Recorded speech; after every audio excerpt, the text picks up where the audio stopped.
ကျမတို့မှကျမစီလာပြီဆိုလို့ရှိရင် तू စံနေရဲ့ညပါရမလားပြလိုက်ဒီလားနော်လက်တွေ့နော်ဒါမကြည့်စံ तू အဲ့ဒါဘာလုပ်ဖို့လဲအုံအားဟုံလုပ်ဖို့အုံအားဟုံပြီးတော့ရေဖြန်းတဲ့ဟာတခုပါတယ်ကုသိုလ်လုပ်တာနော်အဲ့ဒါတကယ်လက်တွေ့နော် तू အခုရောက်လာတော့မှ तू သွားလုံနေလို့အခုကျမကြုံတော့ပြောပြလိုက်တာလောက်ရမယ်နော်လူတိုင်းကျမတင်ပေးထားတယ်လို့လေတကယ်ကောင်းတာအဲ့ဒါမမြင်ရဟုတ်တယ်လေ तू ဘယ်သွားခီးထွက်နိုင်ငံခြားသွားအဲ့စံပါတယ်ကျမအမကြီးကပြောနေဘာပစ္စည်းလေးနဲ့ပဲထက်တဲ့စိတ်ရှိလက်ရှိထက်ရင်ရပြီတဲ့ကျမရဲ့အမကြီးကလေဘေးမှာထိုင်ပြီးတော့ကျမကိုတခုမျှဝေခိုင်းတယ်ရှင်ကိုတောက်တော့မယ်ဆိုတဲ့တောက်ရည်တန်းအစ်စ်ပေါ့နော်အခုဖောက်လိုက်တယ်ဖောက်ပြီးရင်တဖုံးကိုယူပြီးမှအဲ့အဖုံးထဲကိုထည့်ပြီးတော့ပက်ပလိုက်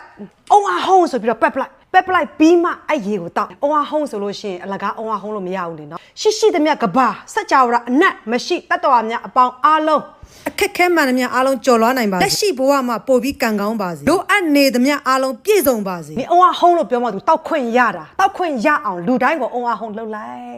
အဲ့ဒါကံကောင်းမယ်လှုပ်တဲ့အားလုံးကံကောင်းမယ်အခုထပ်ပြောနေရပါတော့ကုသိုလ်ဆိုတာတတ်မဲ့သွားရှာပြီးတော့မဟာငါပတ်စံဘလောက်လူမယ်ဒီဘုန်းကြီးเจ้าကိုငါဘလောက်လူမယ်ဒီတိမ်ကိုဘလို့စောင့်မယ်လို့မလိုအပ်ဘူးကိုယ်စိတ်ရှိရင်စားနေတောက်နေတဲ့အရာတစ်ခုလေးနဲ့လဲအုံအားဟုံလှုပ်လိုက်ပြီးတော့ကုသိုလ်စုလို့ရတယ်ဆိုတာကိုပြောပြတာတဲ့နော်ခဏကြရင်တာကြီးပေါ်တက်လာစားမယ်သူ့ကိုခေါ်ထားတယ်အမပြောခိုင်းတာခုနအုံအားဟုံလှုပ်တယ်ဆိုတာတဲ့သူတို့ကကျမတို့ပေးမှသူတို့ကရတာပေးလိုက်တာနဲ့သူတို့ကလည်းကိုယ်ပြန်ကူညီတယ်မေတ္တာထားတယ်လေကိုကမေတ္တာထားရင်သူကလည်းမေတ္တာထားတယ်ဆိုတဲ့သဘောလုပ်ပေးပါတဲ့မထင်မှတ်ဘဲနဲ့ကိုယ့်ရဲ့ဖြစ်နေတဲ့အခက်အခဲတွေအားလုံးကတဖြည်းဖြည်း